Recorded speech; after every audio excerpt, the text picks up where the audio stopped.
We now request Dr. L. Murugan, Honorable Minister of State for Information and Broadcasting and Minister of State for Parliamentary Affairs to deliver his speech.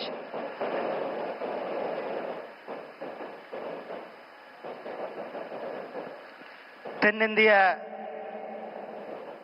இயற்கை விவசாயிகளுடைய மாநாட்டிற்கு அதேபோல விவசாய சன்மான நிதியாக 21வது தவணையை வழங்க வருகை தந்திருக்கின்ற மாண்புமிகு பாரத பிரதமர் மரியாதைக்குரிய திரு நரேந்திர மோடிஜி அவர்களே, மரியாதைக்குரிய தமிழகத்தினுடைய ஆளுநர் ஐயா ஆர்.என். ரவி அவர்களே, சட்டமன்ற உறுப்பினர் அண்ணன் நயினார் அவர்களே, விவசாய சங்கத்தினுடைய தலைவர்கள் ஐயா ராமசாமி அவர்களே, வாழை கருப்பசாமி அவர்கள், அண்ணன் பாண்டியன் அவர்களே, அண்ணன் பார்த்தசாரதி உள்ளிட்ட விவசாய சங்கத்தினுடைய நிர்வாகிகள், உங்கள் அனைவருக்கும் என்னுடைய அன்பு கலந்த வணக்கத்தை தெரிவித்துக் கொண்டு, மாண்புமிகு பிரதமர் திரு நரேந்திர மோடிஜி அவர்கள் பீகார்ல மிகப்பெரிய ஒரு வெற்றியை பெற்றுவிட்டு, ஒரு வரலாற்று சிறப்பு மிக்க வெற்றியை பெற்றுவிட்டு இன்றைக்கு நம்ம இடத்துல வந்திருக்கிறார்கள்.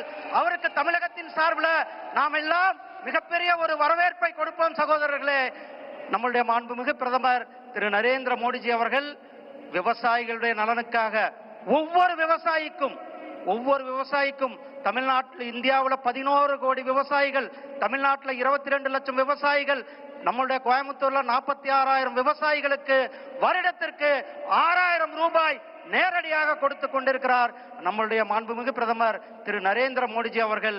விவசாயிகளுடைய நண்பனாக, விவசாயிகளுடைய தோழனாக, விவசாயிகளுடைய உற்ற நண்பனாக இருந்து கொண்டிருக்கிறார்கள். இந்த நிகழ்ச்சியில உங்கள் சார்பாகவும், தமிழகத்தின் சார்பாகவும், உங்கள் அனைவரின் சார்பாகவும் மாண்புமிகு பிரதமருக்கு நான் மிகப்பெரிய நன்றியையும் வணக்கையும் வாழ்த்துக்களையும் தெரிவித்துக் கொண்டு விடைபெறுகிறேன். நன்றி, வணக்கம், ஜெய்ஹிந்த், ஜெய் பாரத்.